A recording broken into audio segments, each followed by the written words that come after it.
Jemaat yang terkasih, mari kita dudukkan kepala sebelum kita akan mendengar kebenaran firman Tuhan. Mari kita berdoa. Tuhan Allah Bapa, kami sungguh bersyukur kalau Tuhan begitu baik di dalam kehidupan kami. Dan kebaikan Tuhan itu sudah Tuhan nyatakan di dalam sepanjang kehidupan kami. Dan biarlah Tuhan saat ini ketika kami bisa duduk, diam, dan kami bisa mendengarkan kebenaran firman Tuhan, itu adalah juga bagian dari kebaikan Tuhan. Bahwa Tuhan masih terus mau menegur kami, Tuhan masih mau terus berbicara kepada setiap kami, Tuhan masih terus mau mengingatkan setiap kami, supaya hidup kami bisa hidup menjadi hidup yang terus terarah hanya kepada Tuhan. Karena kami tahu dan kami sadar bahwa hidup kami seringkali kami keluar dari fokus hidup kami. Dan saat ini Tuhan, biarlah ketika kami mendengar firman Tuhan, Tuhan juga tolong supaya kami bisa mengerti firman Tuhan ini dan kami juga bisa melakukan kebenaran firman Tuhan ini di dalam kehidupan kami. Sehingga firman-Mu ini bisa menjadi firman yang mengubahkan hidup setiap kami. Kami serahkan sekali lagi pemberitaan firman Tuhan hari ini ke dalam tangan Tuhan. Di dalam nama Tuhan Yesus Kristus kami sudah berdoa dan mengucap syukur. Amin. Jemaat yang terkasih di dalam Tuhan, tema yang diberikan kepada saya pada hari ini adalah berbicara tentang mencintai nyawa, kehilangan nyawa. Dan kita akan membuka dari Yohanes pasal yang ke-12, ayat yang ke-20 sampai dengan ayat yang ke-36 seharusnya. Perikop itu yang akan kita baca.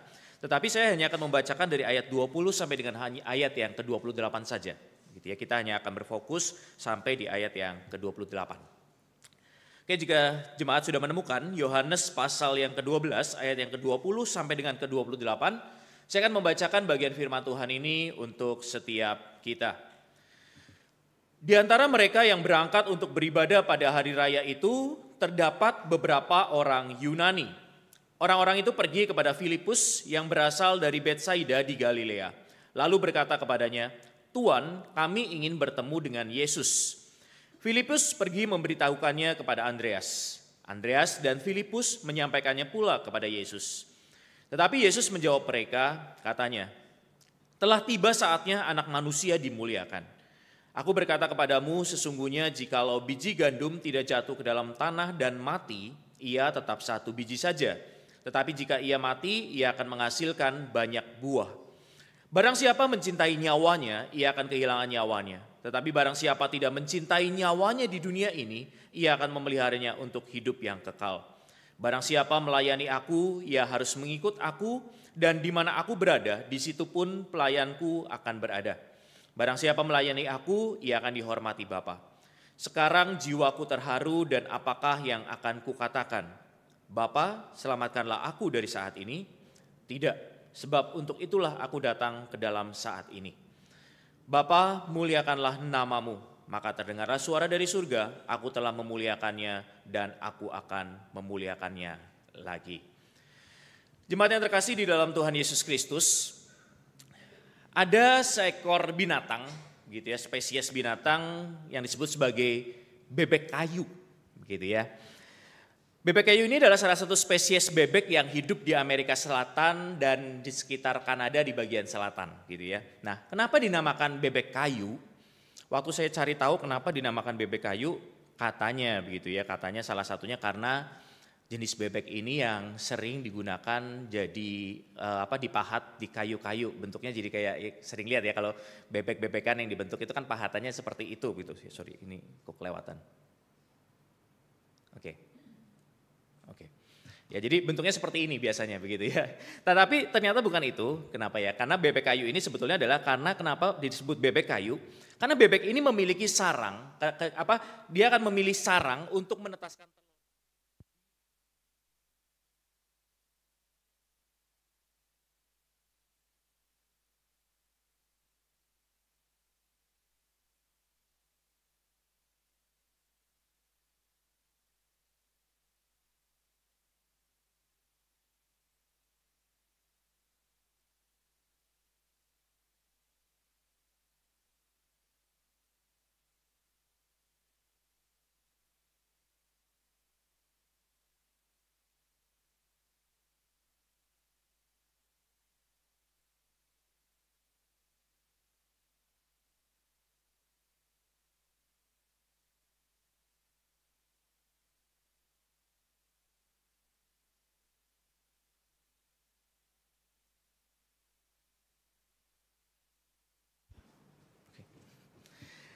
Anak bebek yang taat akan menuruti panggilan induknya, begitu ya. Anak bebek yang taat akan menuruti panggilan induknya untuk dia melompat turun. Dan ketika dia akan melompat turun, maka si anak bebek ini akan justru menjadi hidup, begitu ya. Karena apa? Karena dia bisa ikutin induk bebeknya untuk mereka langsung cari makan.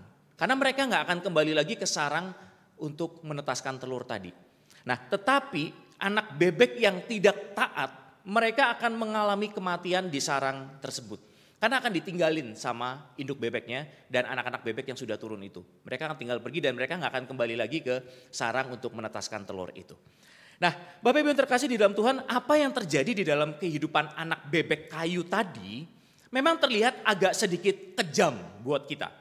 Gitu ya. Tidak masuk akal dan menyeramkan ketika kita mendengar atau melihat apa yang dilakukan induk bebek kayu ini terhadap anak-anaknya. Kita berpikir, masa ya ada induk setega itu? Anak yang baru lahir udah disuruh lompat. Atau ada induk yang setega itu, anak yang gak berani lompat, ditinggalin, dibiarin mati.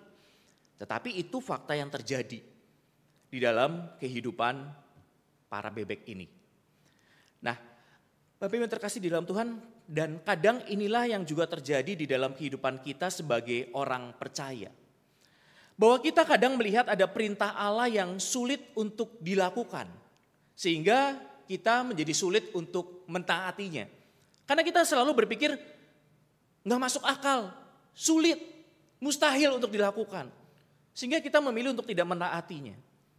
Dan sama seperti sebetulnya tadi anak bebek tadi. Ketika mereka terlalu banyak berpikir. Kalau mereka nggak bisa lompat, kalau lompat takut jatuh begitu ya.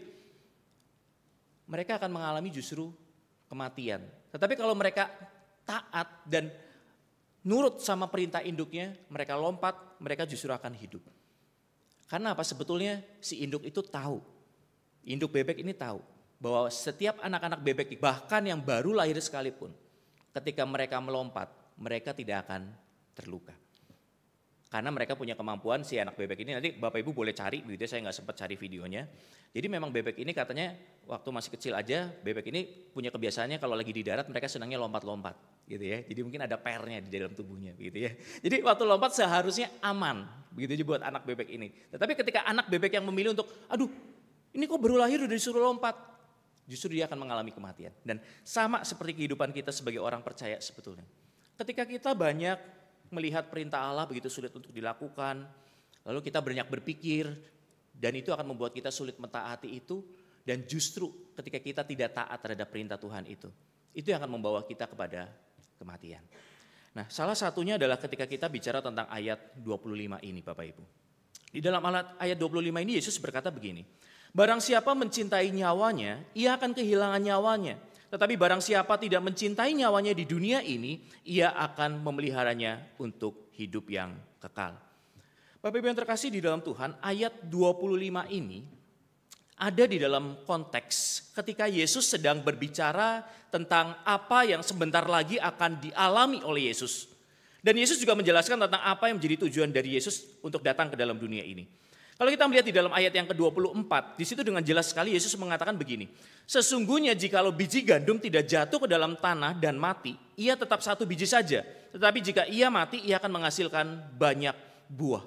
Sebetulnya Yesus sedang berbicara tentang dirinya yang sebentar lagi akan mengorbankan dirinya untuk mati di atas kayu salib. Untuk apa? Untuk memberikan sebuah kehidupan bagi manusia yang berdosa. Jadi itu yang disampaikan oleh Tuhan Yesus ketika dia berbicara sebetulnya tentang dirinya bahwa dia akan mati di atas kayu salib dan kematiannya itu akan memberikan kehidupan untuk manusia berdosa.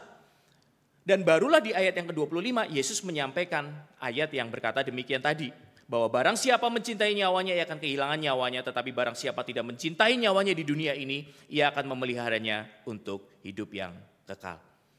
Bapak Ibu yang terkasih dalam Tuhan, ayat 25 ini seringkali dipahami sebagai sesuatu yang bagi beberapa orang percaya, memahaminya ini sesuatu yang tidak masuk akal, kontradiktif, begitu ya. Bukannya kalau kita mau dapat hidup, ya kita harus jaga hidup kita dengan baik, gitu ya. Kita harus jaga nyawa kita dengan baik.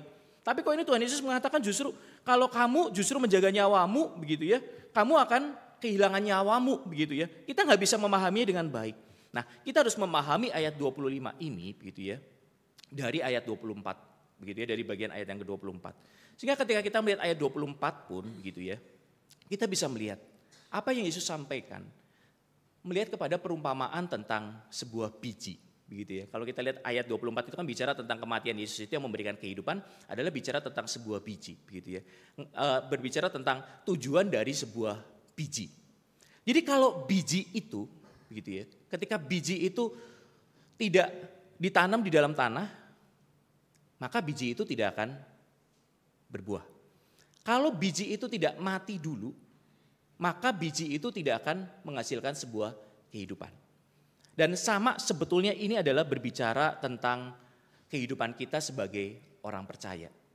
Jadi yang dimaksud oleh Yesus ketika menyampaikan penjelasan tentang mencintai dan tidak mencintai nyawa, yang dimaksud oleh Yesus adalah berkaitan bukan hanya berbicara tentang kehidupan kita yang saat ini secara fisik di dunia, tetapi berbicara tentang apa yang menjadi fokus, apa yang menjadi tujuan dari kita ini hidup.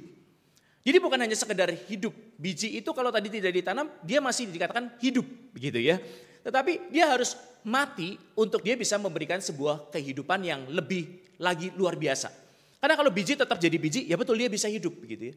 Tetapi dia tetap akan jadi biji. Nah, sama seperti kehidupan orang percaya. Ketika kehidupan orang percaya, hidupnya hanya berfokus untuk hidupnya saat ini, maka hidupnya itu tidak akan menghasilkan sesuatu. Karena hidup yang selalu berfokus hanya kepada diri sendiri dan hanya kepada diri sendiri. Dia tidak akan pernah bisa menghasilkan buah untuk sesamanya, untuk orang lain di sekitarnya. Bapak Ibu, ketika saya merenungkan bagian firman Tuhan ini, tepat tadi malam begitu ya, saya sudah mempersiapkan ini jauh hari begitu ya, tetapi tadi malam saya ada satu peristiwa yang mungkin ini bisa menjadi sebuah ilustrasi yang baik, begitu ya, analogi yang baik untuk pesan dari Tuhan Yesus ketika kita harus berfokus kepada menjelaskan tentang ayat 25 ini, tentang bahwa hidup kita harus menjadi hidup yang berfokus, dan kita fokus itu dicapai dengan cara apa? Yaitu ketika kita bisa tidak mencintai diri kita sendiri, tidak mencintai nyawa kita, sehingga kita bisa hidup sesuai dengan apa yang Tuhan mau, bisa menjadi berkat. Karena beberapa waktu ini Bapak Ibu, saya cukup kesel gitu, karena saya pelayanan di komisi remaja gitu ya. Jadi Bapak Ibu tahu lah ya, kalau anak remaja kadang-kala diomongin hari ini, besok udah lupa gitu ya. Saya udah sering banget ngomel, marahin anak-anak ini begitu ya, terutama anak-anak remaja yang pengurus begitu ya. Saya udah kesel banget sama pengurus kalau mereka pelayanan cuman seadanya begitu ya. Jadi mikirin pelayanan cuman dimulai ketika hari Jumat malam begitu ya. Terus kalau diingetin mereka bilang, ya kan kok Senin sampai Jumat repot ngurusin pelajaran. Oke, kalau lu repot, Jumat sore harusnya udah mulai bisa kerjain semua. Nyiapin flyer untuk ibadah begitu ya, nyiapin PPT untuk ibadah. Harusnya kamu udah siap ready tuh Jumat malam udah mulai fokus. Tapi kenapa kamu masih mesti diingetin di Jumat malam gitu ya. Saya udah marah-marahin ngomelin tuh anak-anak pengurus remaja begitu ya. Udah kemarin habis ngomelin tuh minggu lalu saya rapat, saya omelin tuh semua anak pengurus begitu ya. Dan ada satu hal yang terutama saya omelin adalah ketika anak-anak remaja ini nggak bisa ikutan pengurusnya khususnya. Kami setiap hari Sabtu siang itu jam 2 kami ada namanya acara fellowship gitu ya. Jadi acara persekutuan, semacam persekutuan. Jadi kami hari Minggu ada ibadah tapi hari Sabtunya kami ada fellowship. Dan saya berharap banyak anak-anak pengurus itu juga datang di fellowship ini. Tetapi selalu di hari Sabtu itu anak pengurus yang datang itu cuma mungkin 20-30%. Selalu banyak yang gak datang gitu ya. Dan saya marah-marahin, kamu mesti datang prioritasin velo. Anak-anak jemaat aja datang, kamu pengurus gak datang gitu ya. Dan kemarin pas banget kebetulan juga sekali lagi habis saya omelin, pengurusnya gak datang lagi Bapak Ibu. Dan waktu saya tahu ketika kenapa mereka gak datang, ketangkap ke gap, mereka lagi nonton konser di Istora Senayan. Gitu ya, nonton konser apa tuh kemarin ada Gigi, ada siapa, saya tahu dari IG gitu ya, IG-nya mereka. Aduh ini mau marah lagi udah sampai ke ubun-ubun begitu ya.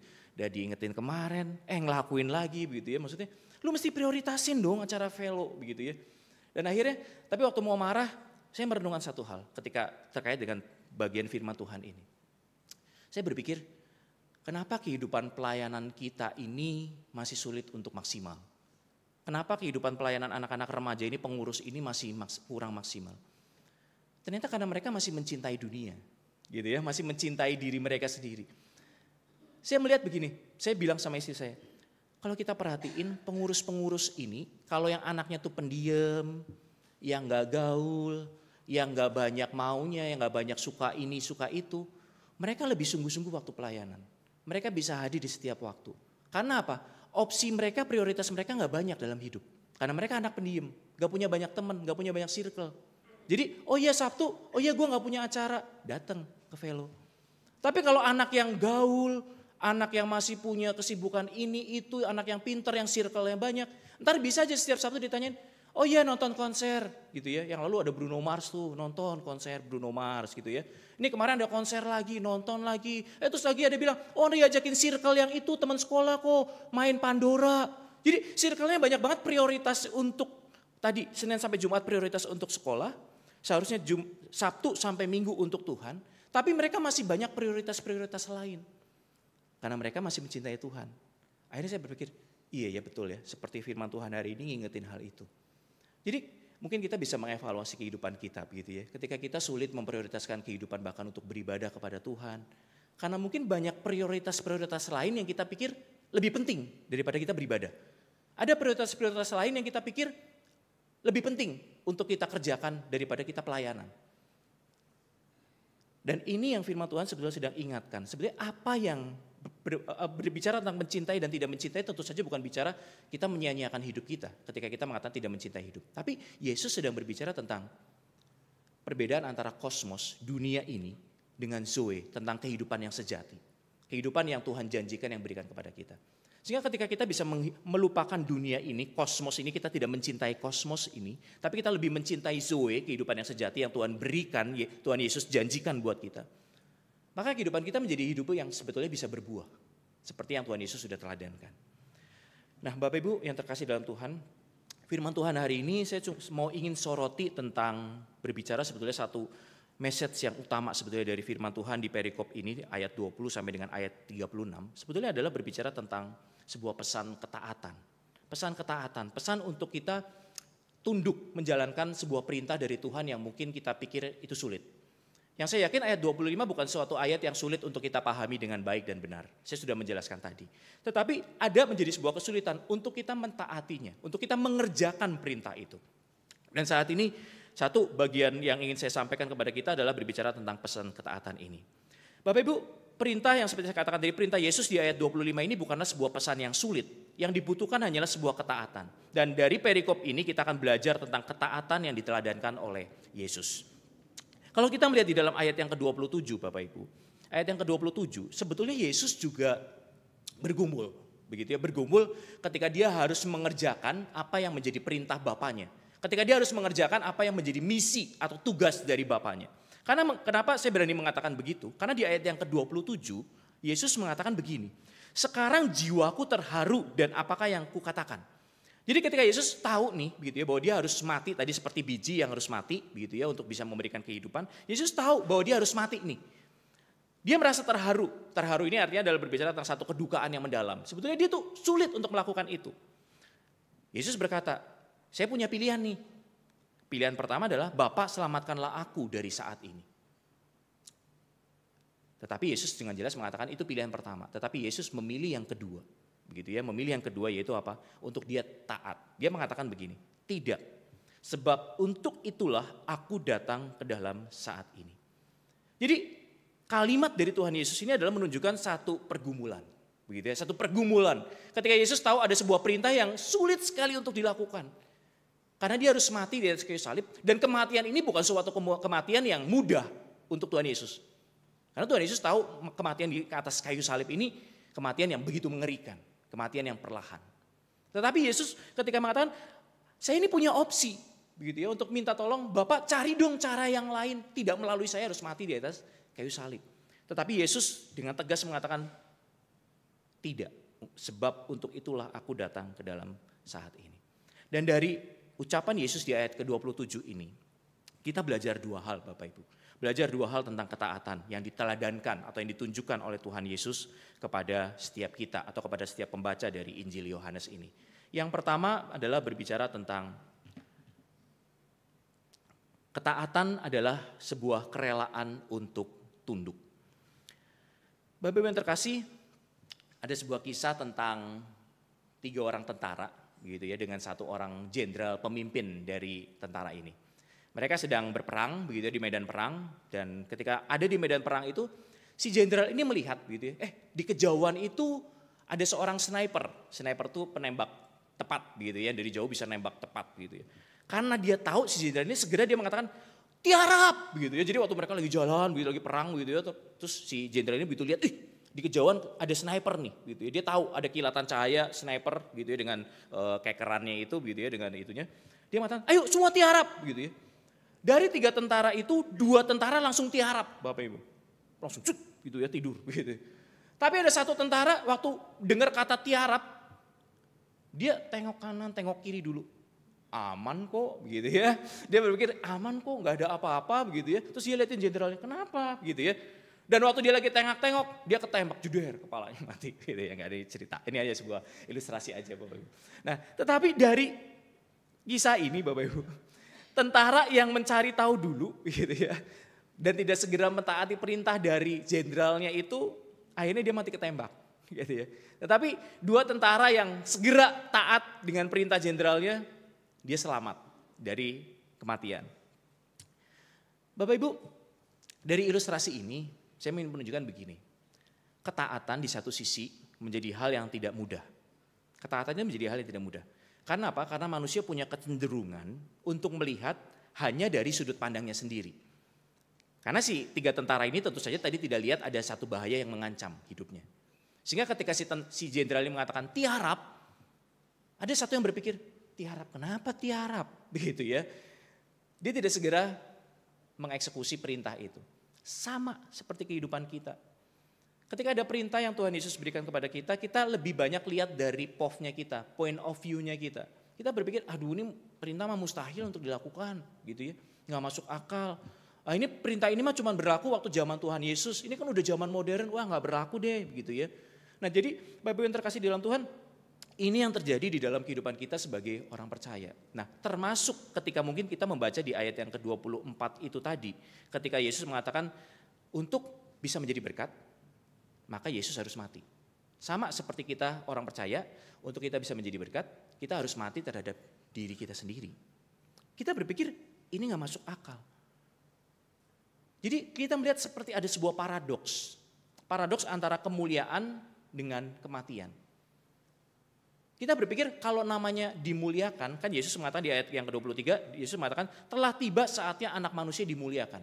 Loh, dimuliakan kan artinya harusnya jadi dihormati, harus hidup, harus jadi raja. Itu kan yang terpikir di dalam pikiran kita. Kalau kita mau menjadi berkat kan harusnya tadi kan, hidup kita menjadi hidup yang berkelimpahan, hidup yang sukses, hidup yang tetap banyak berkat. Itu yang harusnya terjadi kalau kita mau menjadi berkat. Kok kita harus mati dulu? Supaya kita bisa dimuliakan, supaya kita bisa jadi berkat. Itu gak masuk akal. Dan tetapi Bapak Ibu yang terkasih di dalam Tuhan, ini yang Tuhan Yesus perintahkan kepada setiap kita. Dan ini yang sebetulnya Tuhan Yesus harapkan dari setiap kita, bahwa ketika Yesus memberikan sebuah perintah, kita tunduk dan taat untuk mengerjakan itu. Dan dari kisah tentara tadi saya juga mau menjelaskan begini Bapak Ibu. Ketaatan sejati bukan berarti kita menjadi bodoh. Ketaatan sejati bukan itu. Ketaatan sejati bukan berarti kita meniadakan hikmat atau akal sehat kita. Atau ketaatan sejati itu bukan berarti tunduk tanpa berpikir dengan akal yang sehat. Saya mau menjelaskan begini, dalam bahasa dalam bahasa Yunani ada 2 kata yang dipakai untuk ketaatan ini, yaitu hupakuo dan hupotasso. Apa bedanya? Sama-sama sebetulnya menunjukkan sikap tunduk, taat. Tetapi yang pertama adalah hupakuo itu memiliki makna ketaatan yang ditunjukkan melalui mengerjakan perintah karena hanya sekedar adanya otoritas di atas kita. Jadi kita mengerjakan sebuah perintah karena memang ada otoritas yang memerintahkan kita untuk melakukan itu.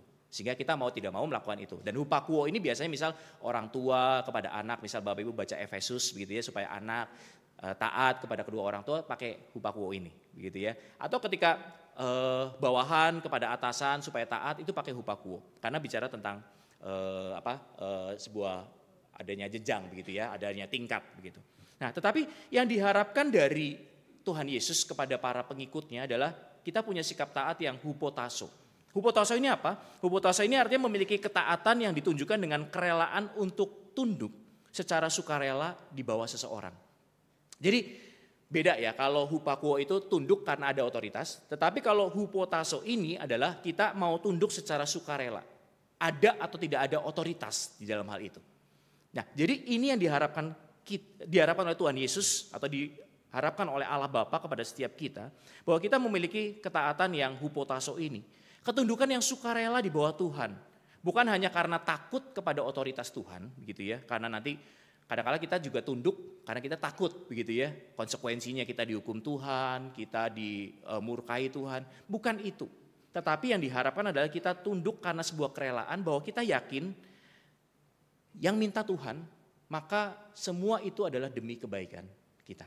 Dan itu adalah hal yang pasti baik untuk kita. Jadi ini yang diharapkan, yang diperintahkan kepada setiap kita untuk kita menjadi hupotasso. Nah, Bapak Ibu, ada satu kutipan yang cukup baik yang saya kutip dari George Eliot, begitu ya. George Eliot ini adalah seorang penulis atau seorang penulis puisi di Inggris di abad 19, menuliskan kalimat ini. Dia mengatakan begini, saya langsung terjemahkan ya ke dalam bahasa Indonesia. Bagaimana menemukan hal yang baik? Tidak ada pilihan lain. Pilihan yang baik itu, begitu ya. Kita lagi bingung gitu ya, pilihan yang baik itu bagaimana? Tidak ada pilihan lain. Segala sesuatu yang baik itu hanya berasal dari sungai yang mengalir dari kaki tahta yang tidak terlihat dan mengalir melalui jalur ketaatan. Bapak Ibu, George Eliot ini menulis kalimat ini di tengah-tengah konteks pergolakan sosial dan industri di Inggris pada saat itu. Di mana masing-masing kelompok, kaum rakyat, kaum bangsawan memiliki pandangan masing-masing tentang kebaikan. Mereka memiliki pandangan masing-masing. Kaum proletar, kaum rakyat mengatakan, oh ya kalau baik itu kalau kita yang rakyat miskin disupport hidupnya, selalu disupport diberikan makanan, minuman tanpa kita perlu bekerja. Itu namanya baik, begitu ya. Tetapi kaum bangsawan mengatakan, oh kalau baik itu kalau begitu ya, semua dapat sesuai dengan usaha masing-masing, begitu ya. Nah, semua ini baik begitu, tetapi di konteks seperti itulah George Eliot mengeluarkan kalimat seperti ini. Di mana kita bisa menemukan kebaikan yang benar-benar baik itu, begitu ya. Kalau semua mengatakan ini baik, itu baik, itu baik, gitu ya. Dan George Eliot mengatakan bahwa sebetulnya ini yang dimaksud dengan kebaikan yang sejati itu hanya berasal dari Allah sebetulnya. Dan kebaikan itu bisa terwujud, kebaikan yang dari Allah itu kita udah tahu nih sebetulnya, gitu ya. Manusia ini sebetulnya udah tahu hal-hal baik apa yang dari Allah. Sebetulnya kita udah tahu Bapak Ibu. Tanpa perlu mungkin ada perintah dari ayat Alkitab. Ayat Alkitab ini mungkin saya mengatakan ini hanya menunjukkan kepada kita, mengingatkan sebetulnya. Kita sendiri sebenarnya udah tahu yang namanya kebaikan itu apa, gitu ya. Hal-hal baik itu apa. Tetapi kita mesti perlu diingatkan. Nah, tetapi yang terjadi adalah kenapa kebaikan itu tidak pernah terjadi di dalam kehidupan kita atau di muka bumi ini, karena tidak adanya ketaatan itu. Dan George Eliot mengatakan seperti itu. Seolah mau mengkritik orang-orang di zaman itu. Kalian tuh semua tahu sebetulnya kebaikannya sejati itu apa. Itu orang kaya yang sukses, yang baik, yang punya banyak pekerjaan, punya banyak sumber pemasukan, harusnya menolong orang-orang yang miskin ini yang tidak mampu ini. Itu kebaikan yang sejati, sehingga masyarakat bisa menjadi masyarakat yang baik. Tetapi mereka tidak mau melakukan itu dan punya masing-masing argumen. Dan itu kan yang terjadi dalam kehidupan kita. Ketika kita sulit untuk melakukan perintah Tuhan, karena kita melihat ada yang lebih baik menurut saya. Tetapi Tuhan Yesus meminta kita hupotasso, taat, tunduk kepada perintah Allah karena kita memang mau tunduk kepada Allah.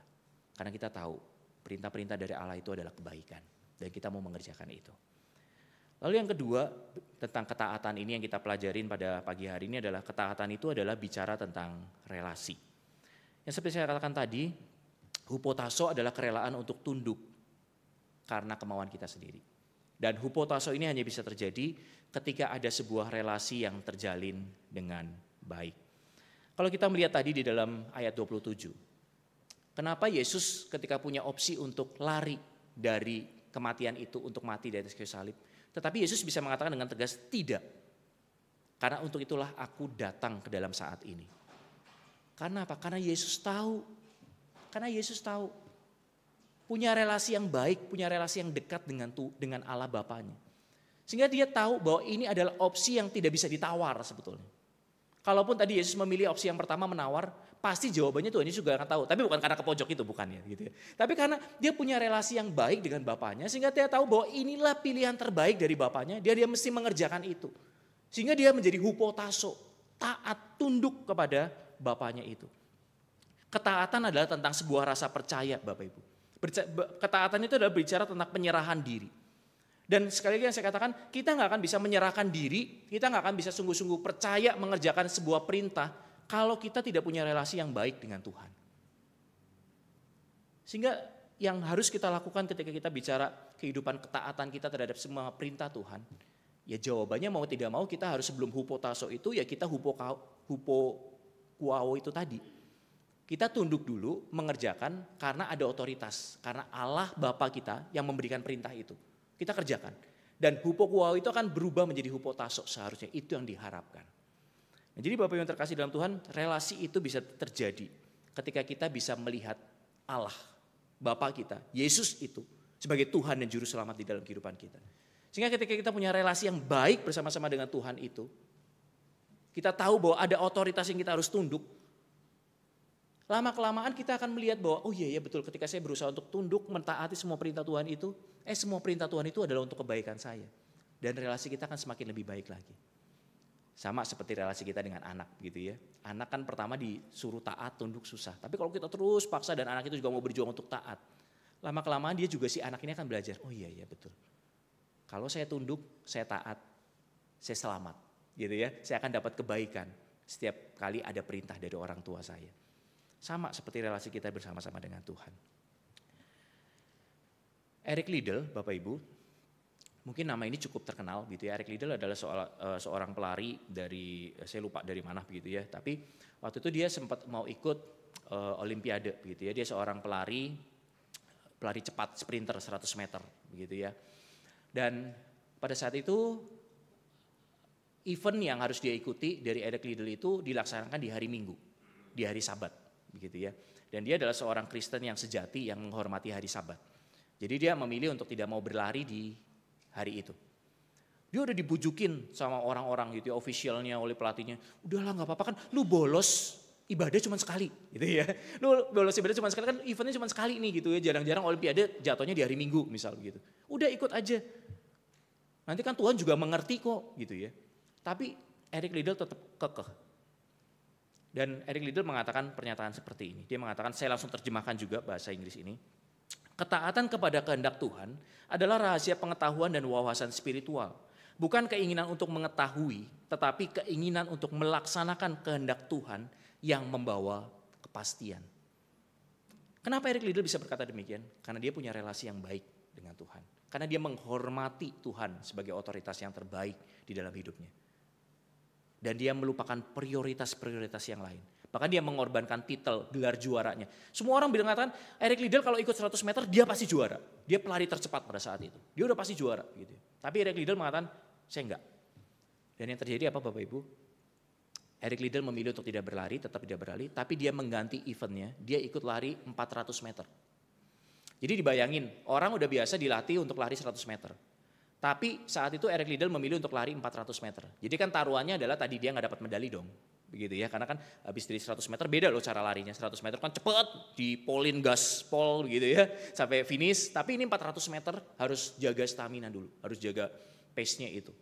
Nah tetapi yang terjadi adalah apa? Ketika Eric Liddell memutuskan untuk mengganti itu menjadi lari 400 meter. Dengan bersandar kepada pernyataan Eric Liddell tadi. Bahwa dia mau melaksanakan apa yang menjadi kehendak Tuhan. Dan kehendak Tuhan itu adalah membawa kepada sebuah kepastian. Kemuliaan pada hal yang baik bisa menjadi berkat. Dan di lari 400 meter itu Eric Liddell tetap juara 1. Tuhan memberkati kehidupannya. Tuhan memuliakan Eric Liddell ini. Dan sebetulnya bukan hanya Eric Liddell yang dimuliakan. Tetapi nama Tuhan dipermuliakan. Karena semua orang menjadi kagum. Mereka melihat. Tidak lagi melihat Eric Liddell sebagai seorang fanatik agama. Tetapi mereka melihat Tuhan yang disembah oleh Eric Liddell adalah Tuhan yang hebat. Tuhan yang memberkati kehidupan Eric Liddell. Pertanyaan buat kita adalah seberapa jauh, seberapa besar relasi kita bersama-sama dengan Tuhan. Di ayat yang ke-27, Tuhan Yesus menunjukkan relasi antara Yesus dengan Bapanya amat sangat baik. Sehingga Yesus tahu apa yang menjadi kehendak Bapanya dan dia mau melakukan kehendak Bapanya. Pertanyaan adalah bagi kita, maukah kita juga meneladani Yesus Kristus untuk belajar taat kepada Allah Bapanya? Sekali lagi, ketika kita mau belajar untuk tunduk, taat, mentaati perintah Yesus di ayat yang ke-25. Bahwa kita mau memfokuskan hidup kita bukan lagi kepada dunia ini, bukan lagi kepada diri kita, tetapi kepada Tuhan yang kita sembah. Maka saya yakin dan percaya hidup kita akan ditolong untuk kita bisa terus bertumbuh. Karena apa? Karena sekali lagi ayat 25 ini sebetulnya sedang menolong kita untuk kita melepaskan beban di dalam kehidupan kita. Beban hidup yang tidak semestinya kita pikul, kita panggul. Karena saat ini banyak orang yang mengalami depresi, hilang pengharapan. Karena mereka mencintai hal yang salah. Ketika seseorang begitu mencintai hartanya. Kalau hartanya hilang, orang itu stres, bisa jadi gila, betul ya. Kalau orang itu begitu mencintai pekerjaannya, ketika pekerjaan itu hilang, orang itu bisa menjadi pikun, bisa menjadi linglung, bisa menjadi depresi. Atau ketika kita begitu mencintai, bahkan saya mau mengatakan, anak kita, pasangan kita. Artinya bukan berarti kita tidak boleh mencintai pasangan kita atau anak kita dengan baik. Begitu ya. Tapi kalau kita mencintai mereka lebih dari kita mencintai Tuhan, maka ketika itu semua diambil, kita akan kehilangan. Yang disebut kita mengatakan kita kehilangan hidup kita kehilangan pengharapan kita. Tapi kalau kita berserah kepada Yesus Kristus, memandang terus kepada Yesus Kristus, mencintai hal yang benar, itu mencintai Allah Bapa kita. Maka saya yakin ketika itu semua di dunia ini diambil dari kita, maka kita akan tetap bisa mencintai Allah. Dan Ayub sudah meneladankan itu. Yesus Kristus pun sudah meneladani itu. Pertanyaannya adalah bagi kita, maukah kita belajar untuk memperjuangkan ayat 25 ini untuk kita kerjakan di dalam kehidupan kita. Bahwa kita mau lebih mencintai Tuhan daripada lebih kita mencintai diri kita atau dunia ini. Amin. Mari kita angkat kepala, kita berdoa. Tuhan Allah Bapa, kami sungguh bersyukur untuk firman Tuhan yang terus mengingatkan setiap kami. Apa yang seharusnya menjadi fokus di dalam kehidupan kami. Kami tahu Tuhan cukup sulit untuk bisa melakukan, mengerjakan bagian itu. Tetapi kami yakin dan percaya kalau kami mau belajar untuk taat, belajar untuk tunduk kepada setiap perintah dari Tuhan. Karena kami tahu bahwa setiap perintah yang dari Tuhan itu adalah sebuah kebaikan bagi setiap kami. Maka kami yakin dan percaya kami bisa menghidupi, kami bisa mengerjakan akan perintah di ayat yang ke-25 tadi di dalam kehidupan kami. Bahwa kami bisa mengubah fokus hidup kami pelan-pelan, perlahan-lahan. Sehingga hidup kami bisa menjadi hidup yang berbuah, hidup yang menjadi berkat bagi orang-orang di sekitar kami. Sekali lagi Tuhan tolong kami untuk kami bisa melakukan firman Tuhan di dalam kehidupan setiap kami. Di dalam nama Tuhan Yesus Kristus kami sudah berdoa dan mengucap syukur. Amin.